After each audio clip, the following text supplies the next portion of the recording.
Interest rate part 4. So this is the last video for the course on interest rates for an undergraduate university course in corporate finance. So in this course we will see the term structure of interest rates. Okay, the term structure of interest rates gives us the relationship between the time at which a payment should be received is expected to be received and the interest rate we should be using to discount this amount of money. So if we are expecting a payment of money 2 years from now, nothing before, nothing after, only one payment of money 2 years from now, and this payment has no risk, so we are assured to receive it, what rate should we be using to discount this payment? If we are expecting a payment 4 years from now, nothing before, nothing after, only this one payment 4 years from now, what rate should we be using to discount it? Okay, and so the relationship, so the rate we should be using to discount these payments is called the term structure of interest rates. So the structure of the relationship between term and interest rates. Suppose we have the following structure for the risk-free rate. Okay, so throughout this chapter and for this course mostly, so we usually deal with risk-free investments, and so for this section at least we will be dealing with risk-free interest rates. But the same reasoning would apply to risky investments. There would be not much difference in calculations. Okay, maybe slightly in terms of the probability of each cash flow, but otherwise in terms of rate calculations, everything would remain about the same. So we have the following term structure for interest rates. So a payment to be received 1 year from now should not be discounted at the same rate as a payment to be received 3 years from now. Okay, so the timing of a cash flow implies the use of a different discount rate to compute the present value.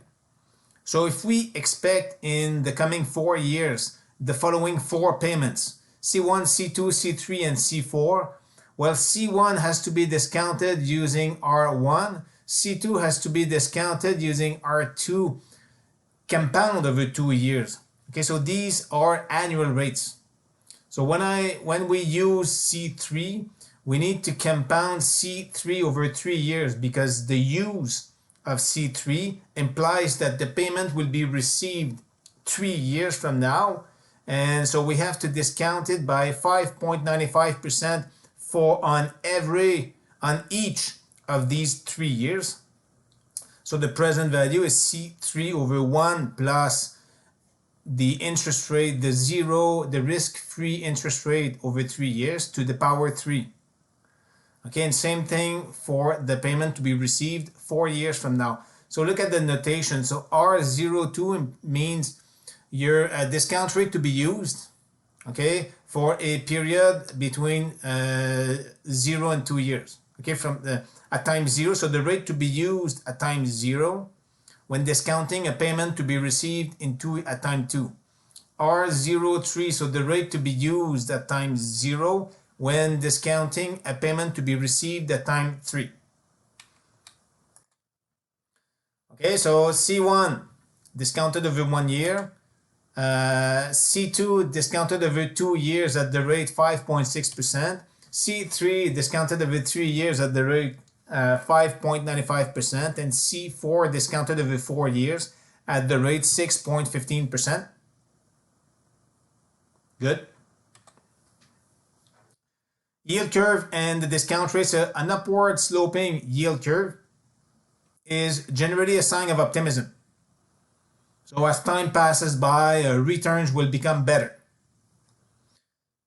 A downward sloping yield curve or a flat yield curve means some pessimism in bond investors, or at least slowing down of the economy. Because so the years we are expecting in the coming years will not necessarily as good as or better than the ones we have today.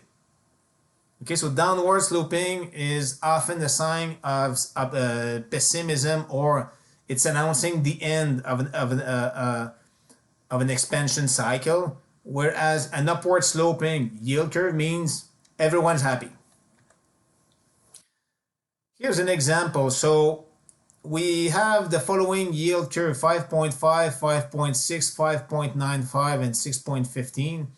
So what does it imply in terms of the expected 1 year rate in the coming 4 years? Okay, so F01 is the 1 year rate we expect from time 0 to 1. So this one is known, we already know it. It's 5.5. Now F12 is what is the 1 year interest rate we expect over the year beginning at time 1, ending at time 2. Okay, so this is a forward rate. So we don't already have access to this rate. So we may have access to this rate under some contracting arrangement. But this is the 1 year rate that we expect for the year that will start 1 year from now. F23 is the 1 year rate that we expect in the year that will begin 2 years from now. And F34 is the 1 year interest rate we expect in the year starting 3 years from now. So these are forward rates. Now the forward rates have to be consistent with the yield curve. So whatever I obtain by compounding 5.95 3 times should be consistent with compounding like differently the 2 year rate and the 1 year forward starting at time 2 and so on. Okay, so we'll see it. So the 1 year, so the forward rate from 0 to 1 is not a forward rate, it's a spot rate. So we know it, it's 5.5%. Correct? The 2 year, the 1 year forward rate beginning 1 year from now has to be consistent with the actual 2 year rate and the actual 1 year rate. So investing my money at 5.6% over 2 years should give me the same return as investing it for 1 year at the spot rate over 1 year and reinvesting it at the expected 1 year rate that will begin 1 year from now. If one of these two sides is larger than the other, then I should invest in one of these two vehicles. But the forward rate has to prevent such possibilities. Otherwise, one could borrow for 2 years and invest sequentially for 2 1 year periods, or vice versa. Okay, so if the right hand side is smaller, so one could just borrow now, place the money for 2 years, and re-borrow 1 year from now and make a positive gain, okay, without even disbursing any money from his or her own pocket.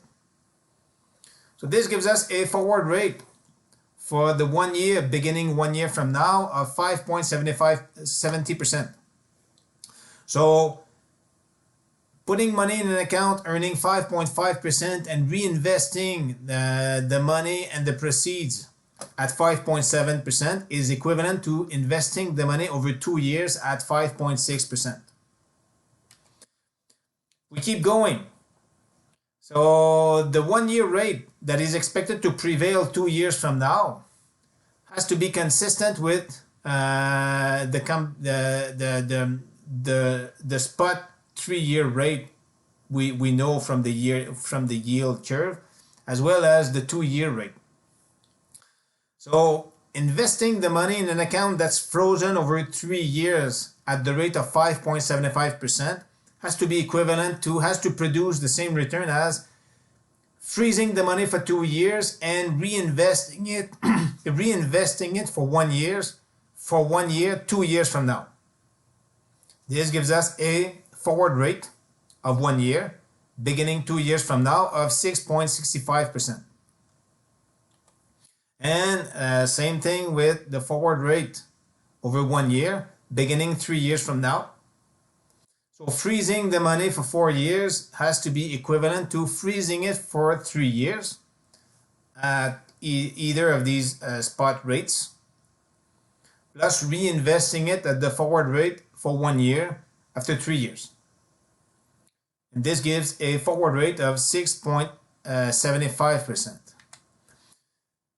This yield curve is upward sloping. So 5.5 is smaller than 5.6, which is smaller than 5.95, which is smaller than 6.15. And when the yield curve is upward sloping, investors are optimistic. Why? Because today we can invest for 1 year at 5.5, but next year, the 1 year rate will be even higher, 5.70. And 2 years from now, the 1 year rate will be fantastic, like 6.65%. And you know what? 3 years from now, we will even be able to invest, okay, for 6.75%. Okay, so in an optimistic market, I mean, you have to increase the rate to convince people to lend you their money for more than 1 year. Because people think that the market is so good that they're not afraid to just investing the money for 1 year. They know that 1 year from now, there will be good investments, okay, to put their money in. So if you want to convince someone to lend you money for 3 years, so you have to offer a better rate than the 1 year rate. Consider this one here. So if we redo all the previous calculations for the expected 1 year rate, so we obtain these values here, which are different. So here we have a downward sloping term structure. So here people are pessimistic. So today for 1 year, we can make 7.3%. But I mean, to convince me to lend my money for 3 years, I just need 6.65% because I'm not sure, I don't think I'll be able to do better by investing in 1 year and reinvesting 1 year later. Okay, so here if we invest the money for 1 year, we get 7.3, and it takes 6.65 to convince me to lend my money for 3 years. Why? Because if I just invest it for 1 year this year and reinvest it for 1 year the year after and reinvest it for 1 year 2 years from now, so I expect to receive a decreasing return. So 7.3 this year, 6.8 1 year from now, 5.85 2 years from now, and all these rates are lower than what I can obtain if I fix my investment today. Okay, so I'm pessimistic because if I invest for only 1 year and reinvest next year, so I expect next year to be not as good as this year. Okay, or to be worse than this year. So investments are not expected to be good 1 year from now. They are expected to be even worse 2 years from now. So I will accept a lower rate to invest my money for 2 years compared to 1 year. So this is a downward sloping term structure. This ends this lecture on interest rate.